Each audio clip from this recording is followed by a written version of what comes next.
The Boston Marathon is always one of the most iconic marathon majors, and it's traditionally where we get to see some new team kits and some new shoes. This year was no different. One thing Boston always promises is extremely high caliber fields. This year was no different, with 23 runners sub 210 and 13 runners with 206 or under. In the women's race, this theme continued with 7 runners 220 or under, an Olympic gold medalist, Peres Jepchirchir, and Olympic bronze medalist, Molly Seidel, both in the field. There's also some outstanding prize money with consideration to running as a whole, $353,000 for both men and women's winners. CJ Albertson did what he has become known to do, take the race from the gun with an opening 5k of 14:55, setting himself up for a sub 206. And before we go any further, I just want to say the coverage was horrendous. I was trying to keep track of the women's race, but pretty much had to follow the live tracking on the website throughout, which to my surprise, Molly Seidel wasn't on for the whole race. And in the end, she did drop out, which is a big shame, but at no point could I track her live on the site. The women's first 5k was much more conservative,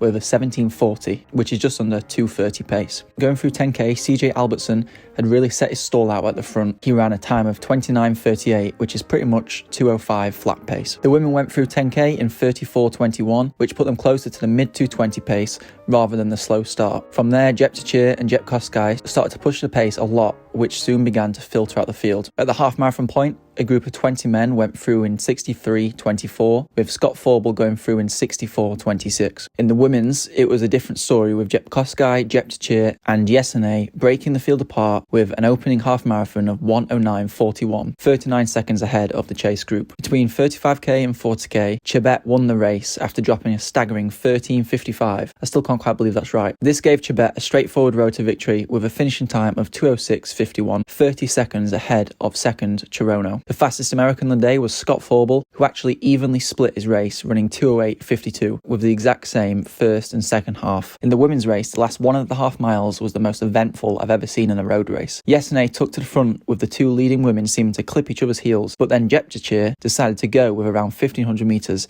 and this looked like a serious kick. Shalane instantly started glancing behind to see what she had to do in order to maintain second, but some bizarre turn of events, Jepchirchir suddenly fatigued, where the gap then closed again, and Shalane took the lead yet again. Then Shalane missed her turn and was dropped by about 10 metres. Then Shalane caught up and went to the front again, and then Jepchirchir kicked again, and then Shalane went into the lead again. Then Jepchirchir somehow put in another kick to pull away. This is honestly the strangest end to the race I've ever seen, and sadly we can't show any footage of the race purely because we will get copyright striked by one specific company. That's $353,000 each for Chebet and Jepchirchir. Also, shout out to Reed Fisher on running sub 2:11. You can follow his full story in the build up to this marathon on Tim Man Elite's YouTube channel. Also, a huge congratulations to Edna Kiplagat, who shattered her own Masters world record, running a 2:21:40 at 42 years old.